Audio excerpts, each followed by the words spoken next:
Hello बच्चों, let's read this question. Two spherical shaped equal sized glass fish well filled with water are standing on the table. In the middle of the each bowl, a small fish is swimming.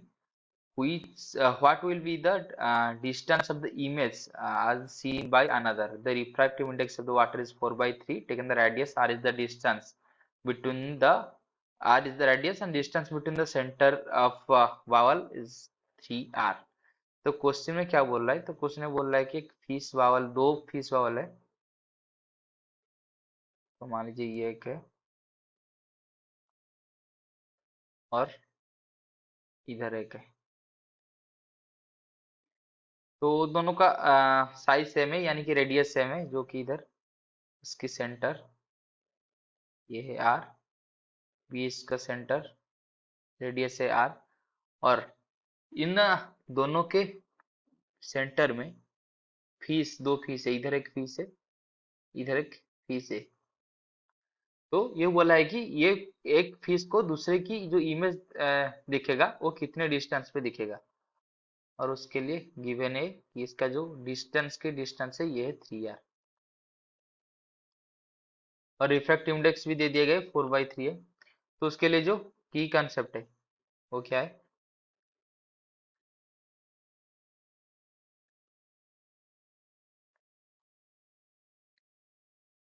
तो की concept ये है कि refraction to spherical surface वो क्या होता है? ये होता है μ2 by v minus μ1 by u equal to μ2 minus μ1 by r। तो ये होता है फॉर्मूला। ये μ2 क्या है? μ2 ये लाइट कौन से मीडियम को आ रहा है, और μ1 ये है कि लाइट कौन से मीडियम से आता है। M1 is the refractive index of the medium from which light is coming from, and mu2 is the refractive index of the medium to which light is coming। तो ये बात हमको ध्यान लगना चाहिए। और v क्या है? इमेज का डिस्टेंस। u क्या है?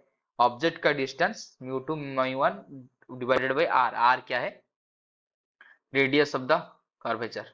तो दोनों सिमेट्रिक है, यानी कि दोनों का रेडियस सेम है, यानी कि अगर जिस भी ऑब्जेक्ट, जिस भी फिश को इसका इमेज जितने डिस्टेंस पे दिखेगा उसकी डिस्टेंस पे भी उतना ही दिखेगा एक दूसरे को।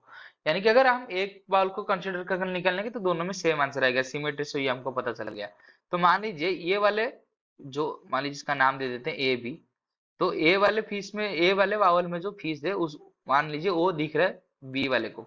तो पहले बी का जो फिश है, बी में जो फिश है उसका इमेज बाहर वाले को कितने में दिखेगा वो पहले हमको ये निकालना चाहिए। बाहर वाले का मतलब अगर कोई एयर में खड़ा है तो उसको ये कैसा दिखेगा? तो एयर से मतलब अगर बाहर इस के बाहर, बी बावल के बाहर अगर कोई है तो उसको कैसा दिखेगा, फिर उसको हम निकाल लेंगे। तो उसको हम को कौन सी फॉर्मूला डालेंगे? तो उसके लिए अगर उसका डायग्राम थोड़ा ड्रा कर लेंगे तो ये कुछ मिरर तरीके से अगर दिखाएंगे तो कुछ ऐसा होगा। तो मान लीजिए उसका एक्सिस है और उसका radius of the curvature R है, और ये ऑब्जेक्ट भी आर पे है। तो अगर हम इसका लिखेंगे इक्वेशन तो ये कुछ हो जाएगा μ2 बाई वी। इधर μ2 क्या है? लाइट कौन सी मीडियम को जा रहा है? एयर को, यानी कि 1। और μ1 कौन है? कौन सी मीडियम को जा रहा है, कौन सी मीडियम से जा रहा है? वो है 4/3, यानी कि वाटर से। तो ये आ जाएगा μ/2 by V minus μ1 divided by object distance कितना है? r पॉजिटिव साइड में तो पॉजिटिव रहने देते हैं, equal to μ2 minus μ1 divided by r क्या है? रेडियस ऑफ द कर्वेचर, वो भी पॉजिटिव साइड है। तो ये हो गया। तो इधर हम डायरेक्ट अब लिख सकते हैं कि μ2 by V minus μ1 by R. तो इसको हम ऐसे लिख देंगे μ2 by R minus μ1 by R. तो μ1 बाई आर कैंसिल हो जाएगा। अभी आ जाएगा क्या? μ2 by V equal to μ2 by R, यानी कि म्यू टू कैंसिल, यानी कि v इक्वल टू आर। यानी कि बाहर से अगर हम दिखेंगे तो ऑब्जेक्ट, सॉरी, जो फीस जिधर है उधर ही रहने जैसे दिखेगा बाहर से। अभी ये लाइट एक बार इस सरफेस से रिफ्रैक्शन हुआ तो वास्तविकता में हो क्या रहा है? मतलब जब इसका इमेज के लिए जो लाइट आएगा, पहले वो इधर इस सरफेस से रिफ्रैक्शन होगा, फिर लाइट ट्रैवल कर कर इस सरफेस में रिफ्रैक्शन होगा, यानी कि हमको रिफ्रैक्शन का इक्वेशन दो बार अप्लाई करना है। तो पहले ये बी वाले सरफेस में जब ये रिफ्रैक्शन हो रहा है, तो उसके डिस्टेंस में कोई भी चेंज नहीं आ रहा है, ये हमने अभी एक सरफेस का रिफ्रैक्शन देख लिया। अभी दूसरे वाले के लिए दिखेंगे, ये वाले के लिए, तो ये वाले के लिए उसका डायग्राम दिखेंगे तो कैसा होगा। तो ये बावल का कुछ ऐसा रहेगा, और ये उसका मान लीजिए सेंटर है, और इस सेंटर में ऑब्जर्वर इसको बस दिख रहा है, तो उसका ये इसका radius of the curvature R है। तो ऑब्जेक्ट किधर है, ऑब्जेक्ट दूसरी वाल का सेंटर में है, और दूसरी वाल का सेंटर इसमें कितने डिस्टेंस में, 3r डिस्टेंस में। तो हम इस बोल सकते हैं कि इसकी सेंटर से 3r डिस्टेंस पर ऑब्जेक्ट है। तो मान लीजिए इधर ऑब्जेक्ट है 3r डिस्टेंस पर।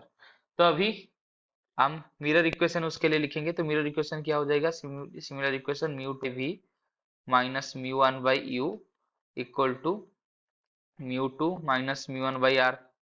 दैट इम्प्लाइज म्यू टू क्या है, कौन सी मीडियम को जा रहा है इस बार, हाँ इस बार लाइट किधर से जा रहा है, तो लाइट इस इधर आकर एयर से आकर वाटर के अंदर जा रहा है। मैंने इसको थोड़ा कर्व कर्व दिखा दिया, लेकिन लाइट तो स्ट्रेट लाइन में ही जाएगा।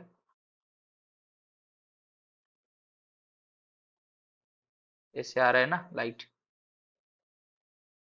तो एयर से आकर वाटर को जा रहा है, तो म्यू टू किसका होगा, वाटर का होगा, यानी कि 4/3 v माइनस म्यू वन क्या है, म्यू वन एयर का है 1 divided by you. Object distance क्या है, ऑब्जेक्ट डिस्टेंस जो पोल से मेजर किया जाता है, ये पोल किधर है, इधर, तो ये डिस्टेंस है r। तो ऑब्जेक्ट डिस्टेंस ये कितना हो जाएगा, तो 3r माइनस आर यानी कि 2r, और ये इस साइड में है, तो इसको हम क्या ले जाएंगे, पॉजिटिव ले जाएंगे, राइट साइड में है, तो ये हो जाएगा 2r equal to mu two 4/3 minus 1 divided by radius of the curvature कितना है r, लेकिन उसका नेगेटिव साइड में रेडियस है, उसका रेडियस जो इस साइड में, तो ये हो जाएगा माइनस r। तो उसको भी हमको सॉल्व करना है, तो ये कितना हो जाएगा, ये हो जाएगा 4/3v minus 1/2r equal to 4/3 minus 1, ये हो जाएगा -1/3r। That implies 4/3v equal to 1/2r minus 1/3r। तो इसको अगर सॉल्व करेंगे तो यह आ जाएगा 1/6r। दैट इम्प्लाइज v कितना आ जाएगा, v आ जाएगा 6r इंटू 4/3, तो यह आ जाएगा 3 2, तो यह आ जाएगा 8r। तो जो इमेज का डिस्टेंस आया वो आया 8r। ये 8r इमेज का डिस्टेंस किधर से है, पोल से, क्योंकि मिरर इक्वेशन में जो भी रिजल्ट आ रहा है u या v, जो भी ऑब्जेक्ट डिस्टेंस इमेज डिस्टेंस आ रहा है वो पोल से आ रहा है। लेकिन हमारा ऑब्जर्वर किधर है, हमारा ऑब्जर्वर सेंटर से, तो ये सेंटर से सॉरी पोल से 8r डिस्टेंस में है। तो सेंटर से कितने डिस्टेंस में हो जाएगा, सेंटर को जो r डिस्टेंस मिल जाएगा, तो टोटल आ जाएगा 9r डिस्टेंस पे। तो टोटल जो इमेज, फाइनल जो इमेज क्रिएट होगा वो 9r डिस्टेंस पे आएगा। तो हमारा जो फाइनल आंसर इधर आएगा वो क्या आएगा, 9r, पॉजिटिव 9r, यानी कि राइट साइड में क्रिएट होगा। I hope you have understood this question. Best of luck.